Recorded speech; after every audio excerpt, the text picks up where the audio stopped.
ബറാഅത്ത് രാവ്, ശഅബാൻ 15-ന്റെ രാവ്, ദുആഇന് ഉത്തരം ഉള്ള രാത്രിയായിട്ടാണ് ഇമാം ഷാഫിഈ റളിയല്ലാഹു അൻഹു നമുക്ക് പരിചയപ്പെടുത്തിയിട്ടുള്ളത്.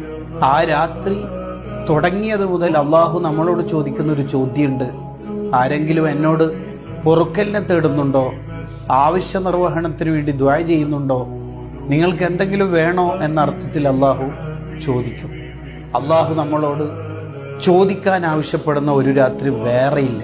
പ്രിയപ്പെട്ട മുഅ്മിനീങ്ങളെ, ദിക്റുകൾ ചൊല്ലുന്നതോടൊപ്പം സൂറത്തു യാസീനും ദുഹാനും ഓതുന്നതോടൊപ്പം കൂടുതൽ സമയം ഈ രാത്രിയെ നമ്മൾ ഉപയോഗിക്കേണ്ടത് ദുആ ചെയ്യാനാണ്. നമുക്ക് വേണ്ട ദുനിയാവിയും ഉഖ്റവിയുമായ എല്ലാ കാര്യങ്ങളും നമുക്ക് അള്ളാഹുവിനോട് ചോദിച്ചു വാങ്ങാനുള്ള ഗോൾഡൻ ഒരു രാത്രിയായിട്ടാണ് ബറാഅത്ത് രാത്രിയെ നമ്മൾ കാണേണ്ടത്.